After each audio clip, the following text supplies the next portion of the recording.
नमस्कार साथियों, आज हम चर्चा करेंगे एआई डेटा सेंटर की। एक ऐसा टॉपिक है जो करीब 2 से 3 साल तक तो आराम से चर्चा में रहेगा और यूपीएससी के पॉइंट ऑफ व्यू से काफी महत्वपूर्ण है। देखिए, आज का समय एआई का समय है, आर्टिफिशियल इंटेलिजेंस का समय है। तो आर्टिफिशियल इंटेलिजेंस जिस प्रकार से आगे बढ़ रहा है तो उसके लिए डेटा सेंटर की भी आवश्यकता हो गई है और डेटा सेंटर कई प्रकार की चुनौतियां प्रस्तुत कर रहे हैं। यहाँ तक कि मैं मुंबई की बात करूं तो मुंबई का नवी मुंबई का इलाका है, वहाँ पर डेटा सेंटर मौजूद हैं एआई के और भी कई सारी कंपनियों के हैं। तो वहाँ का ग्राउंड वाटर काफ़ी नीचे चला गया है क्योंकि एआई डेटा सेंटर में पानी का प्रयोग बहुत ज़्यादा होता है। यहाँ तक कि विदेश की बात करें तो वहाँ भी डेटा सेंटर की वजह से कई सारी समस्याएँ आ रही हैं।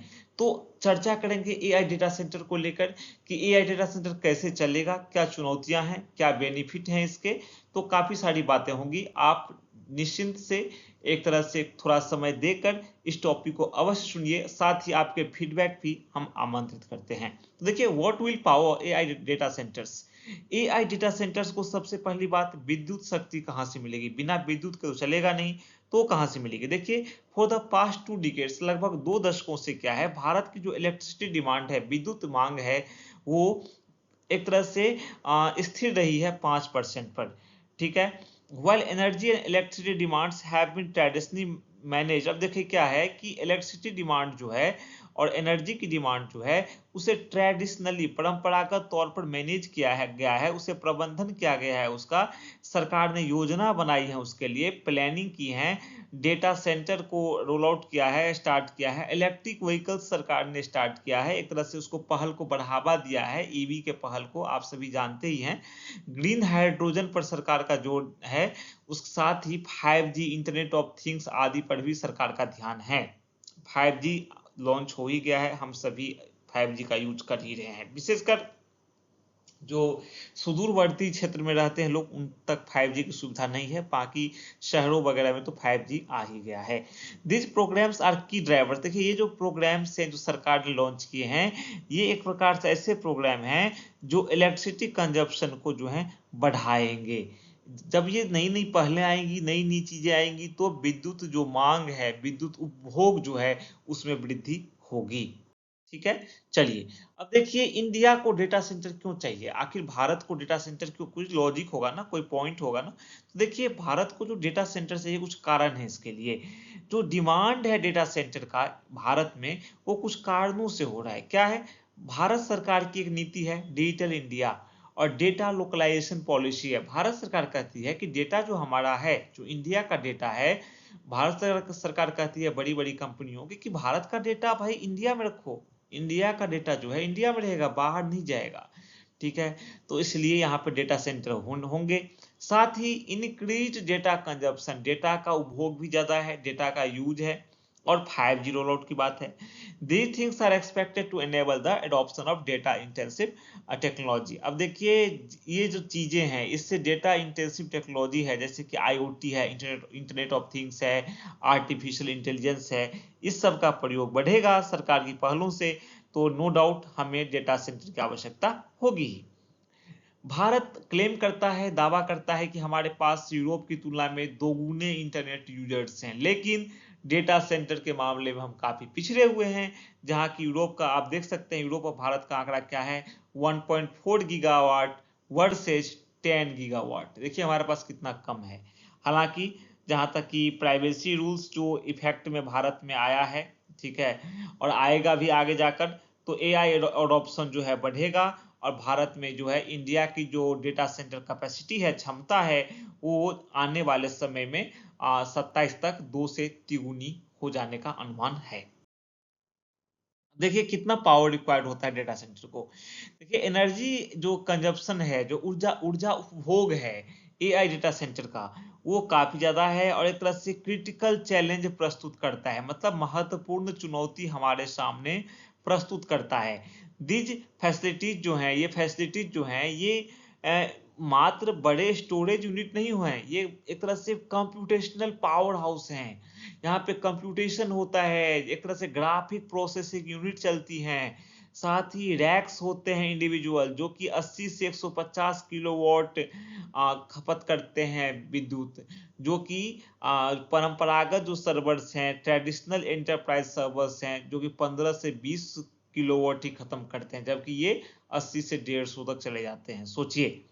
साथ ही ये जो कंप्यूटेशनल जो इंटेंसिटी जो ड्राइव्स है, ये जो है, ये क्या करता है, एक तरह से डिमांड क्रिएट करता है, drives and insatiable demand for electricity. इससे क्या होती है, विद्युत की बड़ी मांग उत्पन्न होती है।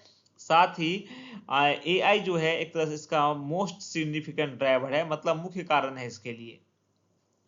उसके बाद बात करें जो प्रोजेक्शंस हैं, जो अनुमान बताते हैं कि ग्लोबल इलेक्ट्रिसिटी जनरेशन जो है वो डेटा सेंटर के लिए ये एक तरह से 460 टेराबाइट आवर्स से बढ़कर, 2024 का आंकड़ा बता रहा हूँ, 2024 में 460 टेराबाइट था, ठीक है, आवर्स था, बढ़कर 1000 टेराबाइट जो है 2030 तक होने का अनुमान है। साथ ही 35 तक 1300 तक जाने का यह आंकड़ा अनुमान है ऐसा। ठीक है, आप इसके उदाहरण के रूप में चीन को ले सकते हो, जहां की 25% वर्ष दर वर्ष वृद्धि देखी गई है बेस लोड इलेक्ट्रिसिटी के मामले में। क्यों? क्योंकि जेनरेटिव एआई का यूज हो रहा है, लार्ज लैंग्वेज मॉडल का यूज हो रहा है। जेनरेटिव एआई आप सभी तो बिल्कुल सामने, जब आप गूगल देखते होंगे, गूगल पर सर्च करते हैं कुछ चीजों को, तो कंटेंट जो है वो जेनरेटिव एआई से जनरेट होके आता है। तो जेनरेटिव एआई वही है जो जनरेट करता है कंटेंट को, ठीक है, आपके सुविधा अनुसार।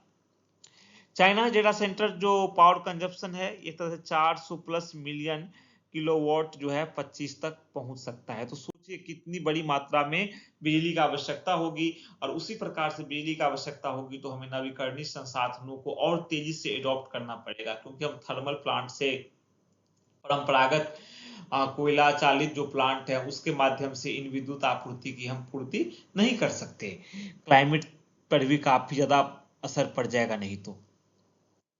अब देखिए ये डेटा सेंटर्स कहाँ बनाए जा रहे हैं, तो यूनाइटेड जो स्टेट्स है, अभी यहाँ पे देखिए करीब 51% ग्लोबल डेटा सेंटर है, अमेरिका की हम बात कर रहे हैं, और ये विशेष रूप से टेक्सास में है, ठीक है, जो जगह सब के नाम दिए हैं आप देख सकते हैं, वर्जीनिया है, ठीक है, ओहियो है, बहुत सारे सेंटर हैं। सेवरल अदर कंट्रीज भी हैं, और भी कई सारे देश हैं जो कि एआई इंफ्रास्ट्रक्चर प्लान्स को बढ़ा रहे हैं, जिसमें कि चीन है, नॉर्वे है, यूके है, जर्मनी है, जापान है, मलेशिया है, ठीक है। भारत में देखिए विशाखापट्टनम है और जामनगर में जगह का चयन किया गया है गूगल द्वारा और रिलायंस इंडस्ट्री द्वारा, ठीक है, वो gigawatt scale AI data centre projects वहां पे अप्लाई करेंगे। इसके अलावा देखिए कि योटा है, अडानी कोनेक्स है, सिफी है, ये सब जो है कंपनियां, ये बड़े AI focused data centre Mumbai में बनाने की तैयारी में हैं। तो सोचिए कितना प्रेशर मुंबई पर पड़ने वाला है। ये पावर हाउस सोर्सेज क्या है इसके लिए, तो देखिए जो डेटा सेंटर जो हैं लो कार्बन एनर्जी सोर्सेज पर इसे शिफ्ट होना है, ठीक है, जो रिक्वायरमेंट भी है आज के समय में। और इससे क्या है कि एनर्जी डिमांड बढ़ रही है, और एक तरह से रेगुलेटरी और इन्वेस्टर का प्रेशर भी बढ़ रहा है। एआई जो वर्कलोड्स हैं ये रैपिडली बढ़ रहे हैं, बड़ी बड़ी टेक कंपनियां जो हैं ये रिन्यूएबल एनर्जी स्ट्रेटजीज को अपना रही हैं, नवीकरणीय जो ऊर्जा संसाधन है, अक्षय ऊर्जा संसाधन रणनीतियां हैं, उसको अपनाया जा रहा है, और इन्वेस्ट किया जा रहा है नई तकनीकी में, न्यू टेक्नोलॉजी में, ताकि क्लाइमेट टारगेट्स को है मेंटेन किया जा सके। क्लाइमेट टारगेट्स आप समझ सकते हैं, जो जलवायु लक्ष्य हैं हमारे, ठीक है, जो जलवायु परिवर्तन संबंधी लक्ष्य हैं उसको हम अडॉप्ट किया है, हमने उसको अपना रहे हैं। अब देखिए एआई वर्कलोड्स जो है बढ़ रहा है, तो मेजर टेक्स इधर से एक्सपेंड कर रही हैं। अभी देखिए वर्तमान में डेटा सेंटर जो पावर सप्लाई है वो डाइवर्सिफाइड मिक्स सोर्सेज से आ रहा है, जैसे कि देखिए रिन्यूएबल एनर्जी है, ठीक है, जिसमें कि उसके बाद फिर ऑन साइट ग्रीन हाइड्रोजन है, हरित हाइड्रोजन, नेचुरल गैस का भी योगदान है, जियो थर्मल एनर्जी है, न्यूक्लियर फ्यूजन भी है, ठीक है, अल्टरनेट के तौर पर परमाणु जो संलयन अभिक्रिया के माध्यम से होता है। और पर्टिकुलरली जो प्रोमिसिंग डेवलपमेंट है, सबसे बड़ा जो घटनाक्रम है, विशेष घटनाक्रम कह सकते हैं, वो है स्मॉल मॉड्यूलर जो रिएक्टर है उसका यूज। ठीक है, SMR इसे कहते हैं, लघु मॉड्यूलर रिएक्टर इसे हम कहेंगे। ये क्या करता है, ये फ्लेक्सिबल डिप्लॉयमेंट देता है आपको 1 जो है मेगावाट से 300 मेगावाट। ठीक है, factory based manufacturing for cost savings, ये काफी फायदे कारक भी है। SMR को इन्वेस्टमेंट भी मिला है 4 बिलियन ग्लोबली मिला है। ठीक है, जो कि 10 बिलियन जो है उस वो पब्लिक फंडिंग में है और 5.4 बिलियन जो है प्राइवेट इन्वेस्टमेंट है। ठीक, ये इसकी विशेषता इस प्रकार से आप देखिए, कंसर्न्स तो सेफ्टी को लेकर हैं, ठीक है, लेकिन फायदे हैं इसमें। इसका जो एक तरह से इंस्टॉल होता है ना, ये कंजप्शन हब के नीचे इंस्टॉल होता है, साथ ही एक्सपेंसिव ट्रांसमिशन नेटवर्क की आवश्यकता नहीं होती, नजदीक में रहता है तो ट्रांसमिशन की आवश्यकता नहीं होती है। साथ ही आप देखिए ये 2030 तक काफी इसमें विस्तार देखने का की संभावना है। एआई डेटा सेंटर जो हैं जो ऑपरेटर्स हैं वर्ल्ड वाइड, मतलब विश्व स्तर पर, वो इसे अपना रहे हैं। ठीक है, क्योंकि फायदा है और फ्यूचर ग्रोथ जो है इनका बढ़िया है इस रिएक्टर के साथ। How can India capitalize on SMR? देखिए, स्मॉल जो मॉड्यूलर रिएक्टर की बात की है हमने, तो इंडिया इसे कैसे कैपिटलाइज कर सकता है। देखिए, इंडिया का 2025 का जो बजट है भारत का, उसमें न्यूक्लियर एनर्जी मिशन को लॉन्च किया गया है, परमाणु ऊर्जा मिशन को। इसमें परिव्यय है इसका 20,000 करोड़ रुपए है, लगभग 2.4 बिलियन डॉलर है। तो लक्ष्य यहाँ पर यह है कि 100 गीगावाट हम न्यूक्लियर कैपेसिटी जो है 2047 तक अपनाएं, उसे हम अचीव करें। और एक तरह से जो एटलीस्ट 5, कम से कम 5 घरेलू जो निर्मित स्मॉल मॉड्यूलर रिएक्टर हैं, लघु मॉड्यूलर रिएक्टर हैं, उसे इंस्टॉल कर सकें 2033 तक। करंट अफेयर्स जो हैं, जो वर्तमान में प्रयास हैं, उसमें Bhabha atomic research centre BSMR का 200 प्रेशराइज्ड हैवी वाटर रिएक्टर है, जिसे कि एक तरह से स्लाइटली एनरिच्ड यूरेनियम पर चलने के लिए डिजाइन किया गया है, आदि आदि हैं।